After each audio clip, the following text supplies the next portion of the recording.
Con la llegada de nuevas tecnologías, el ser humano construye edificios cada vez más altos y con grandes avances tecnológicos. La pregunta sería, ¿cuántos años podrán estar en pie? El Burj Khalifa estará en pie en el año 4000. A solo 40 kilómetros de la Ciudad de México se erige una ciudad de casi 2000 años de antigüedad, de una civilización mucho antes que los aztecas y que poco se sabe. Aquí se erigen unas de las pirámides más grandes del mundo y que guarda algunos de los secretos más impactantes. Bienvenidos a la ciudad donde los hombres se convierten en dioses.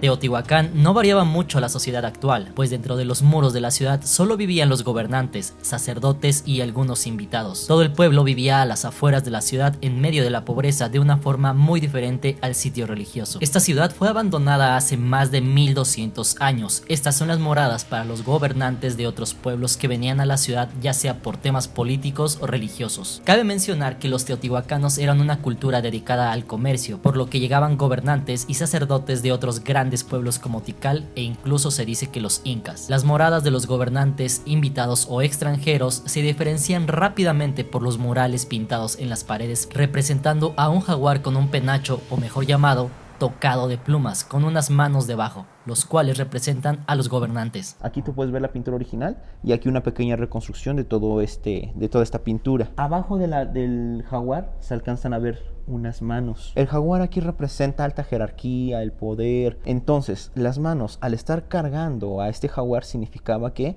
estaban cargando con un pueblo, estaban cargando con una gran nación, con una gran responsabilidad. La cultura teotihuacana llegó a tener numerosos edificios en su esplendor. Sin embargo, no todos fueron construidos en la misma época. Esta civilización jamás derribaba sus edificios, sino que los rellenaba con piedras y barro, y sobre ellos construía otro edificio nuevo. Tal como lo podemos ver en este templo dedicado a Tlaloc. Este templo fue restaurado como la mayoría de la ciudad, ya que todo ese templo estaba lleno de piedras y arriba de él había otro templo. Una fase constructiva es primero cuando las culturas mesoamericanas anteriormente construían una pirámide y después de cierto tiempo, aproximadamente cada 52 años, construían otra pirámide encima. Nunca las derribaban, simplemente tapaban la anterior construcción y construían otra más grande encima. Y nosotros estamos debajo de otra pirámide que vimos allá en el patio. Si te das cuenta, mira, no vemos las piedras tal cual, simplemente tienen como una especie de cemento que las recubre. Y la pintura que es de color roja. A ese cemento se le llama estuco. Aquí hay algo muy interesante, mira. Aquí se alcanzan a ver unos círculos, no sé si lo alcanza a ver. Esos círculos simbolizan que es sagrado. Es una decoración sagrada. Todo lo que nosotros veamos con esos círculos, ya sean pintados o sean tallados en la piedra, va a significar que era un sitio sagrado, un sitio de adoración. Algo emblemático de Teotihuacán es su arquitectura, pero sobre todo su planificación urbana, es decir, con bañeras de piedra con su drenaje propio y con espacios para necesidades personales como tipo letrinas. Actualmente se puede disfrutar de unas increíbles vistas y abundante historia sobre este sitio de más de 2000 años. Sin embargo, no siempre estuvo así. Fue entre los años 1905 a 1910 que don Porfirio Díaz, entonces presidente de México, se encargó de recuperar este sitio para conmemorar el centenario de la independencia de México. A diferencia de lo que muchos creeríamos, la ciudad no se veía como ahora, sino que todos los edificios y templos estaban pintados de un característico color rojo y adornado con cabezas de Quetzalcóatl, entre otros. Este rojo particular era llamado estuco. La pintura se podía obtener de diferentes formas. Puede ser de origen animal, puede ser de origen vegetal y de origen mineral. De origen animal es un insecto, una plaga que se le da al nopal. Se le llama grana cochinilla. Se extrae ese huevecillo, se aplasta en un pequeño mortero y se extrae el pigmento rojo carmín. Cuando los teotihuacanos terminaban de pintar todo lo que ellos tenían, aplicaban o machacaban baba de nopal y lo aplicaban en toda la pintura. Eso servía para que la pintura no se fuera a dañar con el tiempo. Servía como un barniz. Exactamente, como un barniz que evita que la pintura se deteriore por el agua, por el sol, la erosión, el aire. Todos esos componentes, la baba de nopal lo protegía. Era algo natural y la pintura se conservaba muchísimo. Si tú te das media vuelta, vas a encontrar el brillo ahí, mira. Sí se ve ahí. Ahí está. Ahí está, es ese. Ese brillo, no se alcanza a ver, ese brillo lo tenía en toda la pintura mural, en todos estos cuartos. Así está toda la pintura, con este brillo. Teotihuacán fue una ciudad que abarcó cerca de 20 kilómetros de extensión, con una población de más de 150,000 habitantes en su esplendor, consolidándose así como una de las más grandes del mundo en esa época. Hacia el año 650 de nuestra época, la cultura teotihuacana alcanzó su máximo esplendor al consolidarse como uno de los pueblos más influyentes de Mesoamérica. A pesar de que se dice que la fuerza del imperio se forjó a base del comercio, hay quienes aseguran que también era una cultura guerrera que influía en otros pueblos militarmente. Prueba de ello son los sacrificios humanos en la pirámide de Quetzalcóatl que veremos más adelante, o los relatos de la conquista de Tikal en el 378 de nuestra era, al quitar al rey maya en Tikal con ayuda de El Perú, no el país que ahora conocemos, sino una zona arqueológica cercana al Petén, Inachtún, hoy conocida como la zona del Petén, ambas en Guatemala, o la conquista de Copán y Quiriguá en Honduras, en el 426 narrado en el altar Q de Copán. En ese entonces, el trueque era la forma común del comercio entre los pueblos de Mesoamérica, pero hubo un material que catapultó la economía de Teotihuacán como lo fuera actualmente el petróleo o el oro.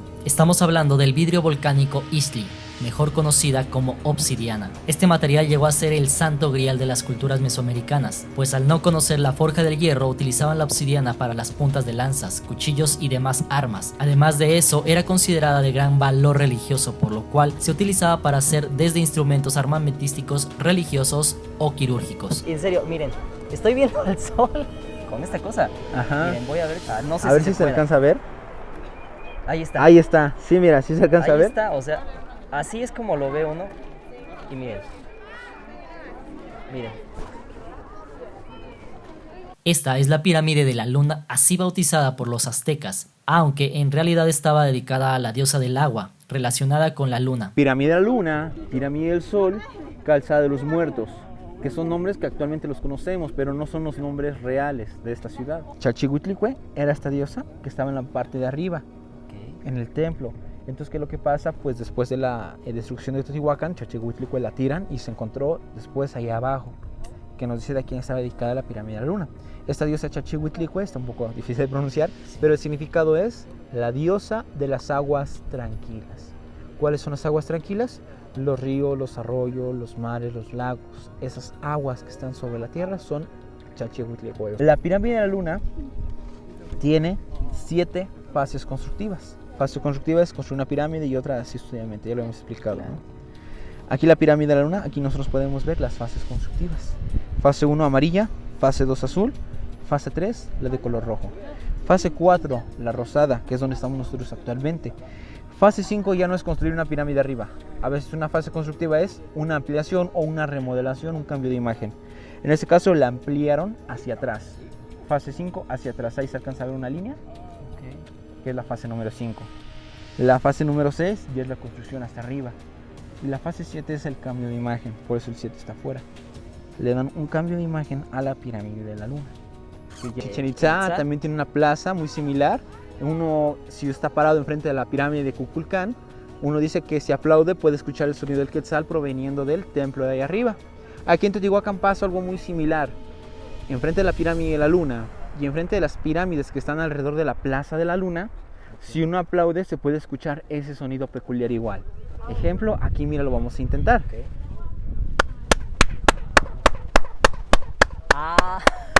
¿Sí se escucha? Sí se escucha. Sí se escucha.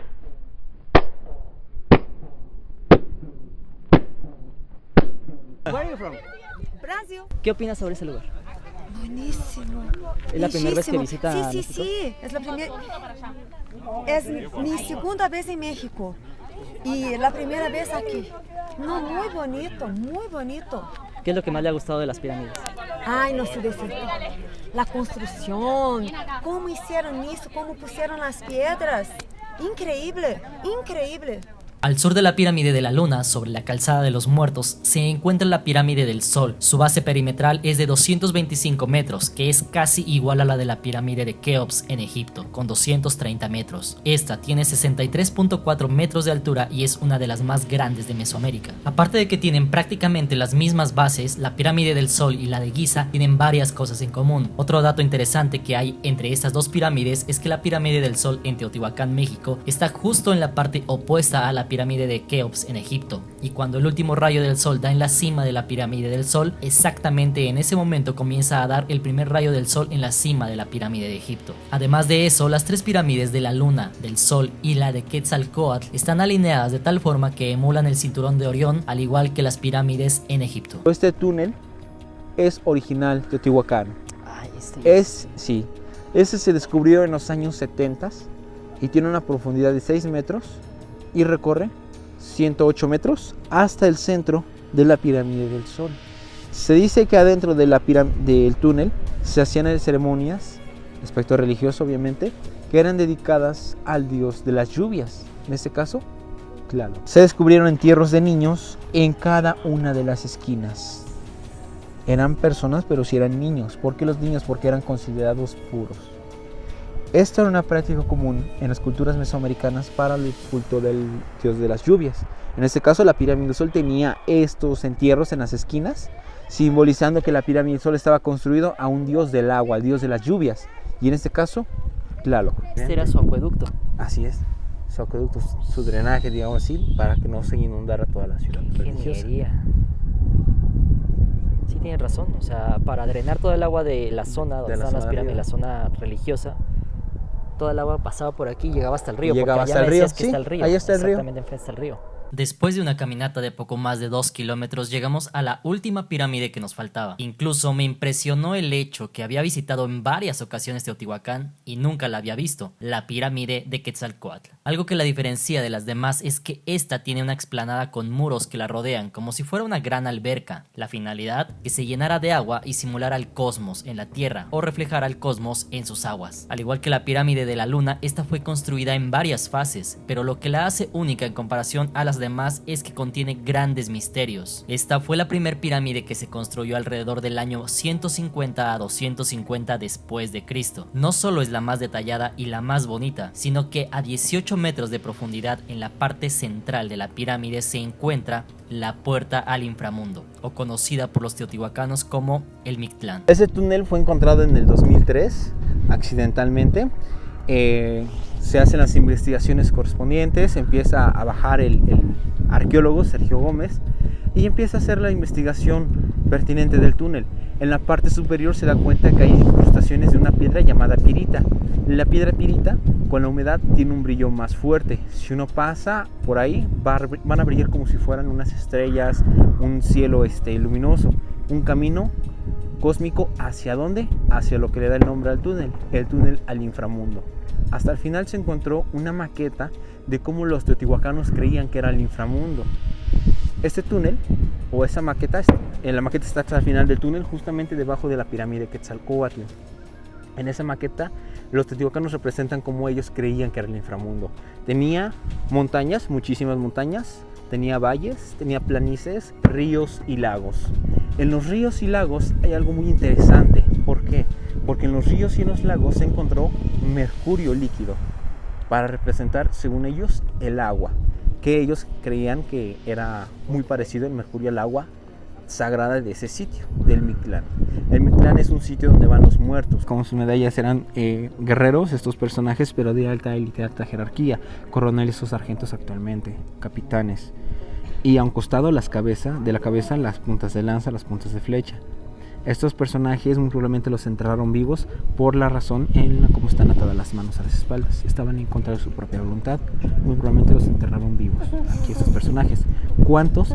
260. Así hay vestigios de viviendas quemadas. Exactamente. Allá hay habitaciones, conjuntos habitacionales, donde en las esquinas se ven el rastro del humo todavía. En la parte de abajo de las paredes, de las columnas, se alcanza a ver todavía el rastro de humo de que esos sitios fueron destruidos y quemados. Hay teorías varias del fin de la cultura teotihuacana. Hay unas que dicen que fue la hambruna, pero si hubiera sido el hambre no hubieran destruido, simplemente hubieran ido a otro lado.